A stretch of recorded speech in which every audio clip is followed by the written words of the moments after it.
Praise the Lord. യേശുവിൽ പ്രിയപ്പെട്ട സഹോദരങ്ങളെ, വചനശക്തി ശുശ്രൂഷയിലേക്ക് യേശുവിൻ്റെ നാമത്തിൽ നിങ്ങളെ സ്വാഗതം ചെയ്യുന്നു. ഞാനിന്ന് പങ്കുവയ്ക്കാൻ ആഗ്രഹിക്കുന്ന വചനഭാഗം ഉൽപ്പത്തിയുടെ പുസ്തകം 50-ാം അധ്യായം 20-ാം വാക്യമാണ്. അതിൻ്റെ ആദ്യ ഭാഗത്ത് നാം ഇങ്ങനെ വായിക്കുന്നു: നിങ്ങൾ എനിക്ക് തിന്മ ചെയ്തു, എന്നാൽ ദൈവം അത് നന്മയാക്കി മാറ്റി. നമുക്ക് എല്ലാവർക്കും അറിയാം, പൂർവ്വപിതാവായ ജോസഫിൻ്റെ ജീവിതത്തിൽ ധാരാളം സഹനങ്ങളുണ്ടായി. സ്വന്തം സഹോദരന്മാരാൽ വഞ്ചിക്കപ്പെട്ടു, അവൻ വിൽക്കപ്പെട്ടു. സഹനങ്ങളുണ്ടായി, ജീവിതത്തിൽ സഹനങ്ങളുണ്ടായി. സഹനത്തിൻ്റെ തീച്ചൂളയിൽ നിന്നും ദൈവം കൈപിടിച്ചുയർത്തി.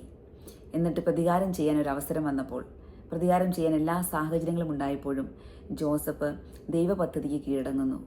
ജോസഫ് ഒന്നും പറയുന്നില്ല. ഇങ്ങനെയാണ് സഹോദരന്മാരോട് പറയുന്നത്: നിങ്ങൾ പേടിക്കേണ്ട, ഞാൻ ദൈവത്തിൻ്റെ സ്ഥാനത്താണോ? നിങ്ങൾ എനിക്ക് തിന്മ ചെയ്തു, പക്ഷേ ദൈവം അത് നന്മയാക്കി മാറ്റി. ജോസഫിൻ്റെ വേദനയെ ദൈവം ജോസഫിന് ഒരു അനുഗ്രഹമാക്കി മാറ്റി. ജോസഫിന് മാത്രമല്ല, ജോസഫിൻ്റെ കുടുംബത്തിനും ജോസഫിൻ്റെ ജനതയ്ക്കും തന്നെ ജോസഫ് ഒരു അനുഗ്രഹമായി മാറി. Praise the Lord. എൻ്റെ പ്രിയപ്പെട്ട സഹോദരങ്ങളെ, നമ്മുടെ ജീവിതത്തിലും ഇങ്ങനെ ദുരനുഭവങ്ങൾ ഉണ്ടായി കാണും. അല്ലെങ്കിൽ ഇങ്ങനെയുള്ള അനുഭവങ്ങളിലൂടെ നിങ്ങളിപ്പോൾ കടന്നു പോകുന്നുണ്ടാവാം.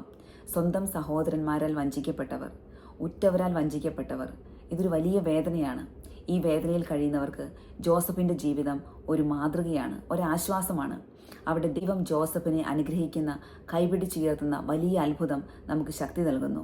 ആകയാൽ ഈ വചനഭാഗത്തിലൂടെ ഇങ്ങനെ സഹിക്കുന്നവരെല്ലാം, വഞ്ചിക്കപ്പെട്ടവർ, ഉപേക്ഷിക്കപ്പെട്ടവർ, ഇപ്പോഴും സഹനത്തിന് തീച്ചുളയിൽ കടന്നു പോകുന്നവർ, ദൈവത്തിൻ്റെ ശക്തമായ കരത്തിന് കീഴിൽ താഴ്മയോടെ നിൽക്കുക. ദൈവം തക്ക സമയത്ത് ഉയർത്തും. ദൈവം നമ്മളെ ഒരു അനുഗ്രഹമാക്കി മാറ്റും. നമ്മൾ മൂലം അനേകം മക്കൾ, അനേകം കുടുംബങ്ങൾ അനുഗ്രഹിക്കപ്പെടും.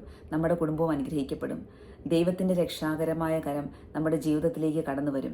പ്രതികാരം ദൈവത്തിന് വിട്ടേക്കുക. ക്ഷമിക്കാനുള്ള കൃപയ്ക്കായി ദൈവത്തോട് പ്രാർത്ഥിക്കുക. ക്ഷമ ദൈവീക ദാനമാണ്.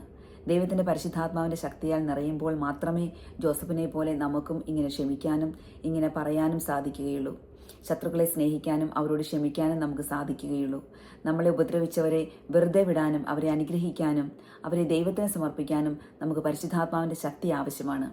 ആകയാൽ ഇന്ന് ഈ വചനം കേൾക്കുന്ന എല്ലാവരും, വേദനിക്കുന്ന എല്ലാവരും ദൈവത്തിൻ്റെ കരത്തിന് കീഴിൽ താഴ്മയോടെ നിൽക്കുക. പരിശുദ്ധാത്മാവിൻ്റെ ശക്തി നിറയാൻ വേണ്ടി പ്രാർത്ഥിക്കുക. ജോസഫിനെ പോലെ ഇങ്ങനെ പറയാൻ, ഇങ്ങനെ ക്ഷമിക്കാൻ ഞങ്ങൾക്കും കൃപ നൽകണമേ എന്ന് പ്രാർത്ഥിക്കുക. എന്നിട്ട് നമ്മുടെ വേദനകളെ രക്ഷാകരമാക്കി മാറ്റുന്ന, അനുഗ്രഹമാക്കി മാറ്റുന്ന ദൈവത്തിന് നന്ദി പ്രകാശിപ്പിക്കുക. ആമേൻ. ജോസഫിൻ്റെ ജീവിതം നമുക്കെല്ലാവർക്കും ഒരു മാതൃകയായി മാറട്ടെ. ദൈവം നമ്മളെല്ലാവരെയും അനുഗ്രഹിക്കട്ടെ. വചനശക്തിയാൽ നിറയട്ടെ. വേദനിക്കുന്നവരെല്ലാം ദൈവത്തിൻ്റെ കരുണയാൽ ആശ്വസിക്കപ്പെടട്ടെ. ആമേൻ.